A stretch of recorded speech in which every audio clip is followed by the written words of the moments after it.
আমাদেরকে দিক নির্দেশনামূলক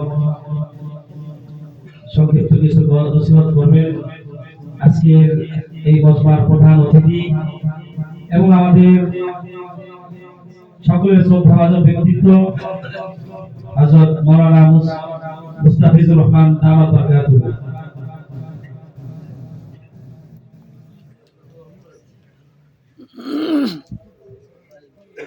পুরস্কার প্রাপ্ত একজন আইব রয়েছে, পুরস্কার প্রাপ্ত ইউসুফ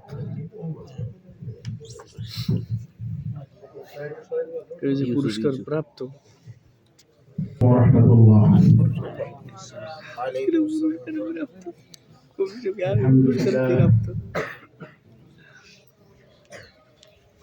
الحمد لله رب العالمين والصلاة والسلام على سيد الأنبياء والمرسلين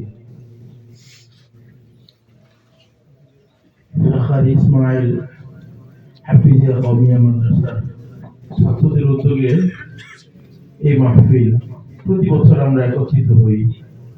আনন্দের একটা দিন, খুশির একটা দিন, তাই না? আসলে আমাদের সময়ও আমি সোনাহাজরা আলিয়া মাদ্রাসায় ছিলাম, যে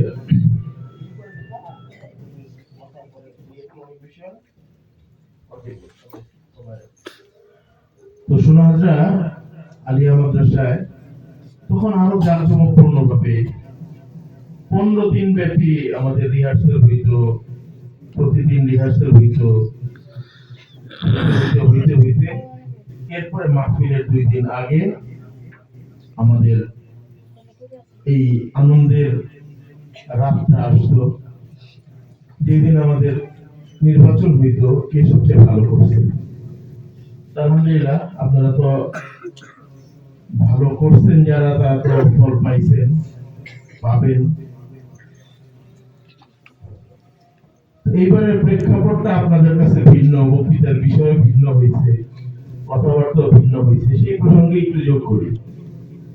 আজকে 16 ডিসেম্বর বাংলাদেশের বিবেচনায় এই দিনটা আমরা কি হিসেবে পালন করি? বিজয় দিবস। আমরা গুনায় ফেলি অনেক সময়।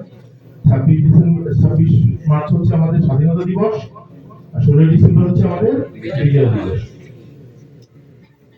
যারা জানেন তারা হয়তো বুঝবেন।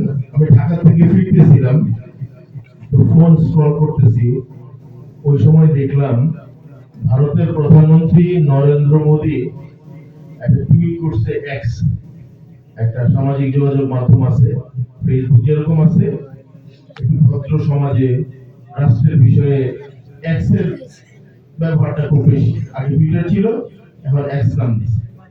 সেখানে একটা বার্তা দিচ্ছে 16 ডিসেম্বর উপলক্ষে।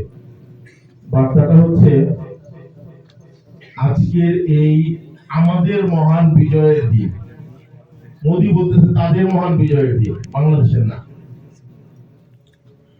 এই মহান বিজয়ের দিনে যারা অবদান রেখেছে তাদের প্রতি আমি সশ্রদ্ধ সালাম জানাই।